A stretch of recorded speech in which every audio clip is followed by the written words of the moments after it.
parece increíble que estemos en agosto y para hablar del recién pasado mes hayamos recurrido a esta canción. Y sí, lo quisimos hacer con un poco de humor porque julio trajo consigo más que las bajas en los casos de COVID. Este julio, escuche bien, es el más caluroso en 72 años y uno de los 3 más secos en la misma secuencia anual. El mes de julio ha sido uno de los meses de julio más secos de nuestra historia. Julio de 2021 fue el más cálido de los registros en la región metropolitana.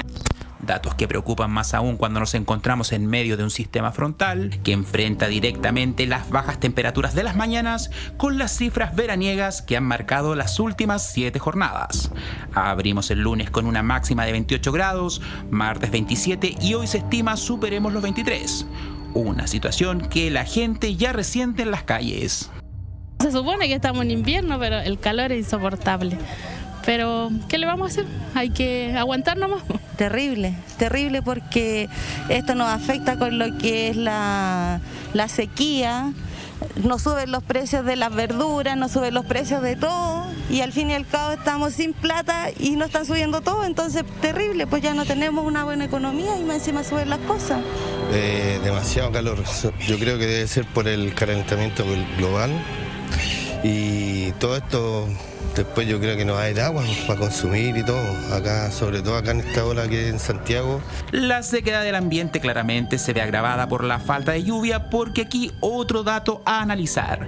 En todo lo que va del año, el déficit de agua caída ha llegado a un porcentaje preocupante. Solamente junio y julio, que son los 2 meses fundamentales, son los 2 meses de mayor lluvia históricamente, Santiago ha tenido 23 milímetros y eso significa un déficit de 86% en la lluvia que deberíamos haber recibido en un año normal en ese periodo entre junio y julio. Más importantes se concentran entre la región de Coquimbo y la región del Ñuble, con aproximadamente entre un 60 y un 80% de déficit. Y es que este otoño-invierno la lluvia no fue tendencia. Rezagados los paraguas con 38 milímetros de agua caída en lo que va del año y nada en el horizonte en las próximas 2 semanas nos hacen comprender por qué la nieve también quedó al debe. Así, por ejemplo, en algunos sectores de Coquimbo el déficit llegó a un 100%. Observando un registro que también no se escapa a la norma del planeta. Hoy día el planeta está también registrando un mes de julio bastante cálido en términos generales, pero también vamos a observar temas que con respecto a lo que es la proyección hoy indica que la posibilidad de que tengamos nuevamente la niña a fin de año está cercana al 66%, es decir, no olvidemos que el fenómeno de la niña lo que produce es un sobreenfriamiento de la superficie del mar, lo que genera menos precipitación y también menos nubosidad. Respecto a la sequía, la situación no mejora y la temperatura sigue al alza. Durante el fin de semana recién pasado, Punitaqui llegó a los 34 grados, San Felipe a los 32 y Tiltil bordeó los 30. Antesala de un escenario complejo en lo climático y ambiental que desplazaron a julio a la hora de definir el pasado mes que recién se fue, con el título del más cálido en más de 7 décadas. Qué calor de locos, nena, reza la canción, Pablo, pero la verdad es que la situación es dramática. No quiero ni siquiera pensar en cómo se van a venir los próximos meses, cómo va a ser este verano. La verdad es que la cantidad de agua caída cada año es menos. En no solo Santiago, sino que esto involucra desde la región de Atacama hasta la región del Maule, donde hay un déficit de hasta el 80% del agua caída. Esto es un panorama puntual. ¿Esto es un panorama que va a cambiar para mejor en algún momento? ¿O esto llegó para quedarse y tenemos que de alguna manera pensar en cómo sobrevivir cada vez con menos agua? Mire, es un tema preocupante lo que ocurre en julio, particularmente como estaba pensando agosto, y sobre todo julio, aparte de los memes que nos deja, ciertamente nos dejó muy pocas precipitaciones. No olvidemos que estamos hablando de solo 0,6 milímetros, bastante menos que lo que nos dejó junio, que nos dejó mayo, inclusive no olvidemos de los 40 milímetros de enero. Claro. Que nos dejó una aluvión, o sea, claramente uno dice, chuta, estamos con lluvia en el verano, estamos con escasez en el invierno. Aquí lo que hay que hablar es de proyección y tendencia. Claramente la tendencia hoy día nos está diciendo que las precipitaciones en la zona central van a la baja. Hemos visto año a año cómo los récords se superan, o sea, tenemos claramente año a año el mes anterior precede con un nuevo récord y así vamos sumando y obviamente estamos frente a un escenario que sobre todas las cosas hay que llamar a adaptarse. O sea, este es un escenario en el cual indica que vamos a tener que estar preparando nosotros como individuos, como ciudades, ¿ya?, para un escenario que nos indica que el agua es un bien escaso de aquí adelante por los próximos años. Julio es el mes más lluvioso del año, o era el mes más lluvioso del año. Claro, históricamente siempre ha sido el mes en que más agua se espera que caiga. Sin embargo, Julio y agosto. Julio y agosto. Sí. Uno mira las cifras de lo que cae en Atacama históricamente y ha caído menos de lo histórico. Coquimbo, menos de lo histórico. Valparaíso, menos de lo histórico. La metropolitana, menos de lo histórico. O'Higgins y el Maule, lo mismo. Cada vez cae menos agua. Tenemos la posibilidad de evitar esta especie de desertificación que estamos viviendo en la zona central del país. El proceso de desertificación es un proceso que ya se viene dando hace bastantes años. De hecho, el desierto está golpeando las puertas de Santiago hace bastante rato. Sí. No olvidemos que el clima en el cual nosotros estamos circunscritos es un clima mediterráneo, es decir, es un clima que tiende a concentrar su lluvia durante los meses invernales. Junio, julio y agosto esencialmente. Pero eso es cada vez menos. ¿Ya? O sea, claramente el proceso de desertificación nos está indicando ya que la zona central va a pasar a ser claramente, o ya tiene muchas condiciones de un semiárido. Y ese es el tema que se está discutiendo hoy en día con respecto a lo que es la nomenclatura de clasificación climática. Claro. ¿Ya? Pero obviamente faltan datos. Es un tema que siempre hay que tener cuidado porque tenemos el cambio climático por un lado, que es un elemento que está presente, pero también hay fenómenos que se presentan bajo una lista que se llama variabilidad climática. Ya. Ejemplo, ¿se recuerdan de esta ola de calor que hubo en Estados Unidos, especialmente en la zona de California, hace un mes atrás? Sí. Esa ola de calor había ocurrido en el siglo XIX, ¿ya? Pero sin cambio climático. Ahora, vuelve a ocurrir, pero la variable de cambio climático le agrega, obviamente, una condición de condiciones más extremas. Porque hay que tener súper claro que cuando hablamos de cambio climático, estamos hablando de condiciones extremas, claro. Clima extremo. Claro. Ahora se va a hacer más frecuente esto de, lo estaba viendo en algunos portales, de amaneceres con heladas y tardes primaverales, porque la DMC hablaba de que no solo julio iba a ser el mes más caluroso, sino lo que viene de agosto y septiembre va a ser exactamente igual. Claro, la proyección indica que julio, agosto y septiembre va a ser bastante parecido. Y obviamente vamos a tener mañanas muy frías por una condición muy básica, tenemos menos nubosidad. Y eso tiene que ver porque estamos teniendo algunas anomalías en el Océano Pacífico, que tiene que ver con el enfriamiento del agua. ¿Qué incide eso? Que se formen menos nubes porque hay menos evaporación. Y al haber menos nubosidad, la energía que acumula la Tierra durante el día se pierde muy rápido. O sea, estas altas temperaturas en las tardes llegaron para quedarse. La proyección indica que por lo menos hasta septiembre vamos a estar viendo un escenario muy parecido. Mira, cuando el ministro Moreno, el ministro de Obras Públicas, habla respecto de esta situación, él dice que no hay riesgo de desabastecimiento de agua, que es una preocupación muy importante de los chilenos. Nos irán a cortar el agua en los meses venideros, desde noviembre en adelante sobre todo. Dice el ministro Moreno, gracias a las obras y las medidas que se han tomado, como en los casos del embalse El Yeso en Valsantiago y los Aromos en Valparaíso, y que se repiten en el resto de las ciudades de forma de que haya seguridad hídrica. Nosotros estamos tomando la imagen satelital del embalse Los Aromos, que está ubicado ahí en el sector de Tabolango, cerca de Concón. Claro. Por aquí avanza el río Aconcagua en dirección hacia el mar, hacia la costa. Y aquí está el embalse Los Aromos. En este sector está el embalse Los Aromos. Hay varios afluentes que lo alimentan, pero cuando el ministro dice que aquí está la esperanza, por lo menos de la región de Valparaíso, uno ve que las cotas están muy, muy, muy bajas. Claro. ¿Nos podrías hacer la descripción, Pablo, de lo que estamos observando? Claro, aquí uno ve justamente estos tonos que cambian. Este color más claro nos está mostrando el antiguo nivel que tenía el embalse, ¿ya? Obviamente todos los embalses de la zona central están disminuyendo su cuerpo de agua, que eso es lo que finalmente lo que se ve en azul, ¿ya?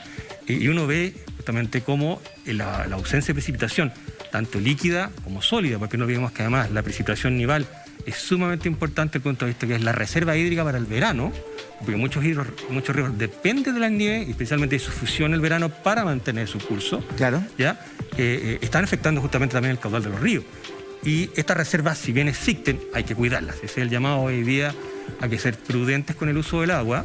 No esperemos a que no lleguemos al racionamiento, hay que empezar de alguna manera, y parte de la mitigación, entender que nosotros también tenemos que ser responsables con el uso del agua. Es un bien que hoy día tenemos que cuidarlo como nunca. Los embalses, dice el informe, acumulan el 28% de su capacidad y solo un 46% del volumen que habitualmente tenían en esta época. Son números rojos, no solamente los Aromos o el yeso, sino que los cordilleranos. Entonces, ¿existe hoy día riesgo de escasez hídrica para el consumo humano? ¿Puede que entremos en un proceso de racionamiento de agua en los próximos meses, Pablo? Por lo menos hoy día los datos que nos están indicando dice que no, pero eso no quiere decir que no vamos a entrar en algún momento en ese escenario. O sea, la proyección hoy día que estamos teniendo, dadas las pocas precipitaciones que estamos observando, nos llama de alguna manera a preocuparnos y a estar atentos. ¿Cómo se revierte esto? ¿Solo con lluvia o hay algo que nosotros podamos hacer? Hay varios temas. Obviamente la mitigación con respecto al cambio climático requiere también infraestructura. Porque hoy día ¿cuál es el escenario que estamos teniendo hoy día? Estamos teniendo lluvias que se presentan en periodos cortos y muy acotadas. Es decir, llueve mucho en muy poco tiempo. Pero esa lluvia, dada su característica, se pierde. Y esa agua hay que capturarla de alguna manera. También tenemos que pensar en infraestructura para capturar esa agua, ¿ya? Pero sobre todo, claramente, y si las lluvias se mantienen en el tiempo y la proyección lo está indicando así, es un tema preocupante. Y eso, por eso la responsabilidad es de todos también, sobre todo cómo usamos el agua. Entiendo que la sanitaria porteña de Valparaíso, el VAL, ha garantizado el abastecimiento de agua por lo menos para los próximos 6 meses, pero de ahí en más, si no hay precipitaciones, se puede tener certeza de que vamos a tener agua para uso domiciliario las 24 horas del día. ¿Podríamos tener racionamiento? Bueno, ojo, porque hay ya varias zonas de la región metropolitana y regiones también que ya están con camino al aljibe hace bastante tiempo. Sí, sectores rurales principalmente también. Y acá, no muy lejos de Santiago, a 1 hora están los caminos al aljibe repartiendo agua. O sea, no es una realidad que hay que tenerla clara. O sea, la posibilidad de que el agua se torne escasa ya es real. O sea, no tenemos, digámoslo, la cantidad de agua que teníamos hace años por el índice de precipitaciones que estamos observando. Esto es fenómeno que tú estás viendo de desertificación, de cada vez menos precipitaciones, de calor, de prácticamente 2 estaciones en el año. Tenemos una especie de verano extendido y un invierno muy cortito. Llegó para quedarse, da la impresión, según lo que uno ve los últimos 15, 20 años. Esta mega sequía lleva 12 años. ¿Podemos generar algún tipo de plan para evitar esto? Estoy pensando en países como Israel, que han logrado vivir en el desierto con abastecimiento de agua de manera optimizada. ¿Se puede hacer algo así en Chile? O sea, siempre hay que mirar las tecnologías justamente y cómo algunos otros países han dado de alguna manera soluciones a problemas complejos, ¿ya? Acá, sobre todo, la clave para el futuro es la adaptación y la mitigación, ¿ya? Y eso justamente pasa por cómo resolvemos, ¿ya?, a través de tecnología, estos problemas que ya son reales. Y por lo tanto, pasa primero por resolver el tema de infraestructura de que capture el agua y también cómo vamos a hacer más razonable el uso en el día a día.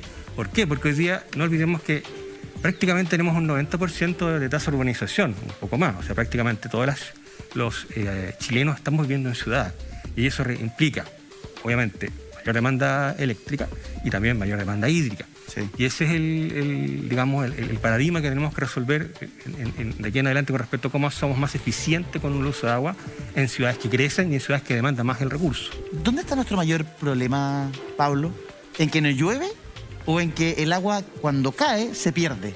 Tenemos dos cosas. Uno, claramente el cambio de patrón de precipitaciones es un tema complejo.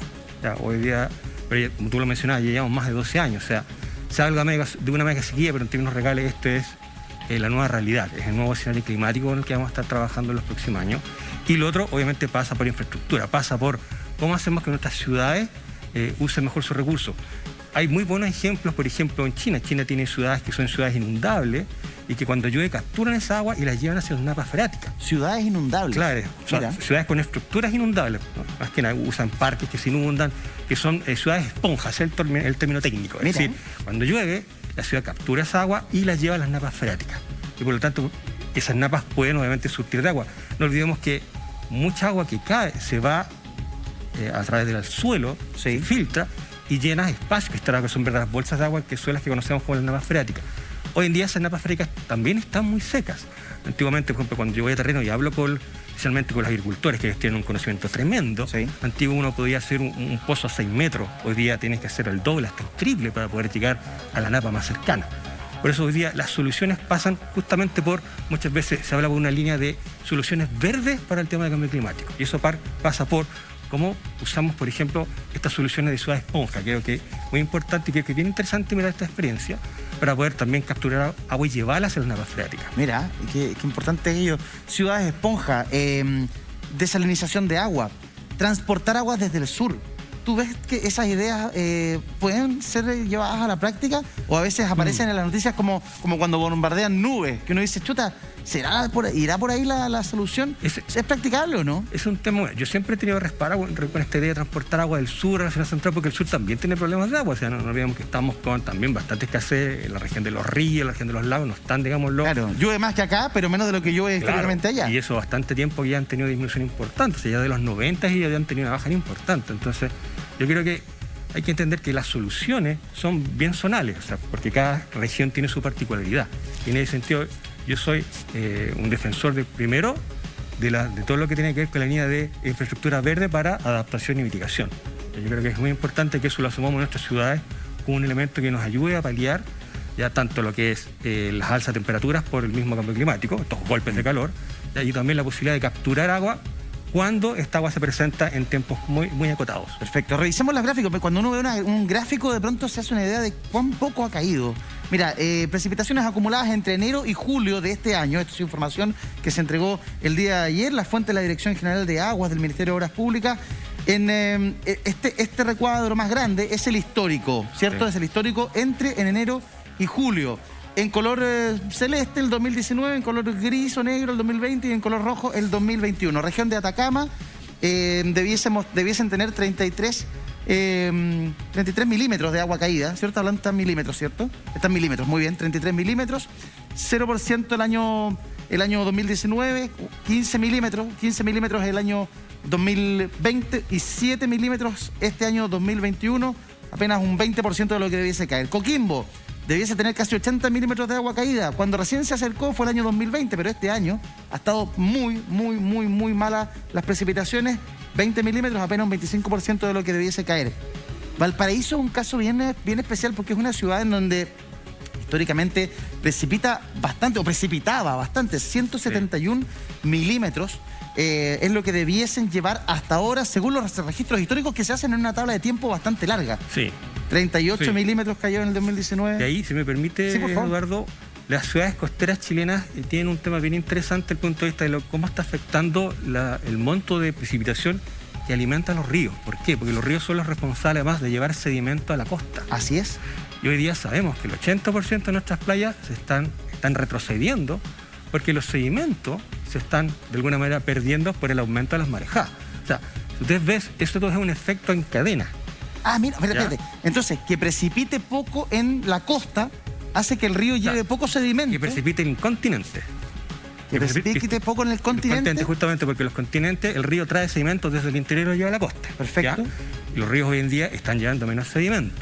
Y además, súmale que estamos teniendo mayor erosión por las marejadas anormales en la costa, por lo tanto nuestras playas literalmente las estamos perdiendo. Por eso las playas se están achicando. Qué interesante. ¿Ya? Y eso es un tema no menor porque no olvidemos que las costas en Chile proveen, obviamente, de muchos recursos económicos, son fuente fundamental para el turismo. ¿Ya? Y ahí además tenemos toda una serie de recursos económicos y ecológicos asociados a la zona de costera, donde están los humedales, las marismas. ¿Qué pasa también con la extracción de áridos en los ríos? El tema de los robos de las arenas, las extracciones ilegales, el desarrollo inmobiliario en zonas que no debieran estar. Y por otro lado también tienes el robo de las aguas, por eso es tan importante, por ejemplo, minera, entonces tú sigues ahí. Así es, Julita. Por eso es tan importante, como lo hicimos con los humedales, que se sacó una ley de humedales, sacar una ley de uso del área costera. Claro. El año 2020 como que tendió a mejorar la cosa. Sí, dio cierta me llamó esperanza. la atención porque no tenía el recuerdo de que habría llovido tanto durante el año pasado. Porque llovió en breves periodos, pero muy fuerte. Esa es la tendencia. Ese es un problema. Eso que dice la Julia es un problema. Que cuando llueve cae harto, pero después no llueve. O sea, llueve 4 veces al año. Claro. En vez de llover un mes completo, llueve 4 veces al año, cae lo que caía en un mes. Es que esa es la tendencia. Eso es lo que vamos a seguir viendo. Y a eso es lo que hay que apuntar como soluciones.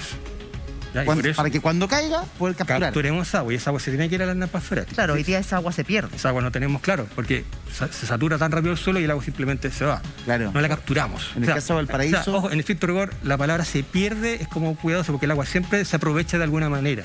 El tema es cómo capturamos agua. Pero cuando se va al mar, es parte de los ecosistemas. Claro, ya. La perdemos nosotros para consumo nuestro. Que eso es un tema, sí. Claro. Mira, 57 milímetros ha caído este año, un 33% de lo que debiese caer históricamente. Y la metropolitana es un caso quizás emblemático, 239 milímetros. Debiesen caer casi 240 milímetros a esta altura del año. El 2019 cayeron 67 milímetros, un 28%. El 2020, como decíamos, una esperanza. Está cambiando la cosa, cayó un poquito más de agua, 181 milímetros, un 76%, seguía siendo menos de lo histórico, pero bastante mejor. Sí, y este año no pasa nada. Sí, y ojo, porque esencialmente las lluvias que tuvimos, un porcentaje importante fue lo que nos aportó las lluvias de enero de este año. ¿Cómo que no valen? ¿Cómo que no cuentan? O sea, son precipitaciones al fin y al cabo. El tema es que son producidas por, ¿se acuerdan? Por ríos atmosféricos, que eso también es un elemento nuevo que estamos teniendo de manera mucho más recurrente en los últimos años, y que tiene que ver también cómo la atmósfera está entregando más energía a fenómenos que ya ocurrían antes, ¿ya? Por eso hay que tener súper cuidado cuando decimos esto es culpa del cambio climático.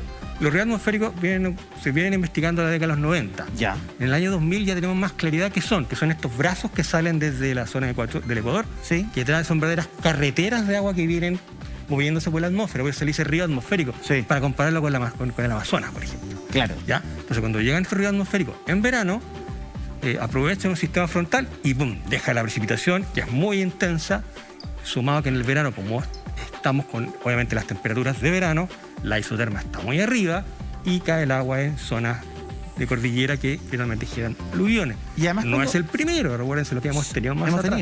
Y cuando los meteorólogos lo ven en las cartas sinópticas, es verdaderamente un río, o sea, es como un canal que entra directo a una zona muy particular de la geografía, no es como sistema frontal, que entra a una zona más amplia. Aquí entra directamente en un punto y por eso viene con mucha energía y precipita mucha agua. Claro, esencialmente trae mucha energía porque trae mucha humedad desde el Ecuador, pero necesita un sistema frontal para hacer la bajada. O sea, necesita esa pequeña... Requiere el sistema frontal para poder caer. Claro, requiere finalmente ese elemento. Oye, donde se hace más evidente y más dramática la situación hídrica es precisamente en O'Higgins y Maule. Ahí el déficit de lo que llovió el año pasado ahora es abismante. Miren, 33% ha caído de lo que debiese caer históricamente. 504 milímetros, 167 este año en O'Higgins, 172 de 453 este año en el Maule. La agricultura, la ganadería es súper complejo, claro. Además que este clima y estas temperaturas hacen que todo se enrede y finalmente la cosecha del próximo año sea aún peor.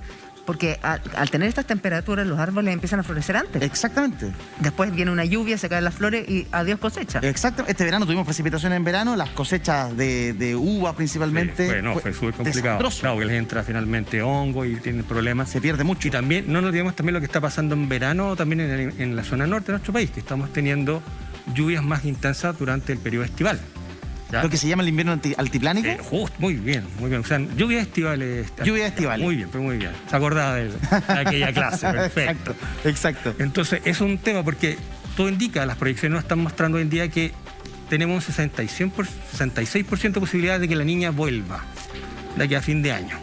De que vuelva. ¿Qué significa eso? ¿Qué significa eso? Que vamos a tener el mar más frío. Al tener el mar más frío, menos evaporación y por ende menos lluvia y más altas temperaturas. Chuta, pero yo pensé que estamos como con la niña. No, estamos en periodo normal. Estamos en periodo normal. Con algunas anormalidades. Ya, pero cuando tú hablas cuando nos describe el fenómeno de la niña que podría llegar hasta fines de año, estamos hablando de que en octubre, noviembre podríamos estar todos los días en las tardes bordeando los 30 grados. O sea, claramente la temperatura puede ser un elemento afectado. Pero ojo, porque el efecto de la niña es zonal. Perfecto. Zona central, obviamente va a haber tendencia a más calor y sequía. Pero en el norte, cuando hay niña, las lluvias estivales se tornan mucho más intensas. ¿Ya? De hecho, si uno ve la proyección que se hizo más o menos en el 90, cuando se comenzaba ya un poco a bajar los modelos climáticos, se ve el norte de Chile mucho más húmedo que el registro histórico. Asociado a eso, hemos visto una serie de otros fenómenos que no era tan habitual de ver, como por ejemplo las tormentas de arena. Perfecto. ¿Ya? Ahora, esto tiene muchísimas aristas, o sea, no solo la arista de cómo va a cambiar nuestra alimentación, cómo van a seguir subiendo de precio las frutas y las verduras, porque por sequía todo el tiempo suben y nunca bajan nuevamente. Pero además tiene una alerta, o sea, tiene un mensaje y una incidencia en cuanto a nuestra salud. Ahí tú lo tienes, Pablo, dice alerta meteorológica, experto, advirtió riesgos para la salud y entregó recomendaciones por cambios de la temperatura.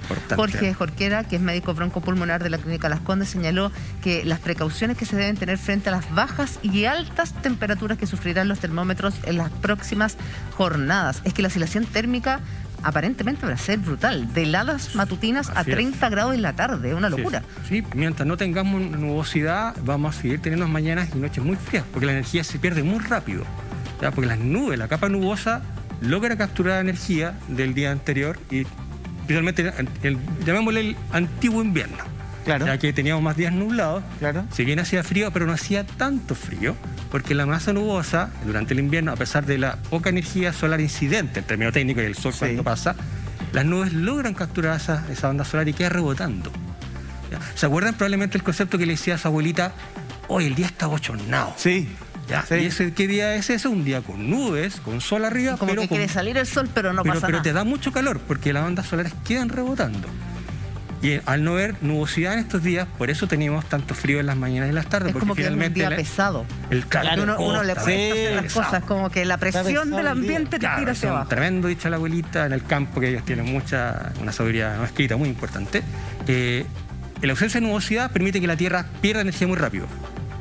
Por eso vamos a tener, mientras no haya nubosidad, y todo indica que no vamos a tener mucha nubosidad de aquí a septiembre, la Tierra se enfría muy rápido y por lo tanto mañanas y noches muy heladas. Para los próximos meses, tú nos dices que la niña podría volver. Sí. Eso significa que podríamos tener un verano con temperaturas récord, o sea, 35, 36 grados, humedad baja, cielo despejado, y olvidarnos de cualquier precipitación. O sea, la proyección indica, claro, no olvidemos que ya en los últimos veranos estamos teniendo fácil, estamos llegando a 34, 35, 40 en algunas regiones. Y eso también, como dice aquí la lámina, nos va a producir problemas también con las alergias. O sea, yo lo sufro a diario con mi mujer alérgica, ha estado todo el año con alergia. Yo lo veo también mis estudiantes todo el tiempo con alergia. Bienvenido a nuestro padecimiento. Somos de los mismos. Son los mismos, perfecto. Sí. Entonces, las alergias ya se habían anunciado justamente que el cambio climático va a exacerbar el fenómeno de las alergias, porque obviamente con el calor se activan ciertos procesos, ¿ya? Y también la prohibición a tener cuidado. Ojo también con el combustible que se está generando, porque nuestra vegetación está muy estresada. Tenemos mucha vegetación que está seca. Claro. El bosque esclerófilo, que es el bosque de la zona central, que es un bosque especialmente adaptado a las temperaturas intensas durante el verano y que logra capturar buen invierno, está muy, muy estresado y es material combustible para los incendios. Pues saber lo que está pasando. Miremos lo que está pasando en Turquía, lo que está pasando en el hemisferio norte. Ahí tenemos un punto como para volver a juntarnos otro día, Pablo, y conversar bien, para prepararnos bien para este verano. Y no solamente puede ser falta de agua, sino también podría ser propicio para incendios. Porque, ojo, porque antes teníamos una temporada de incendios, ahora no, ahora es todo el año.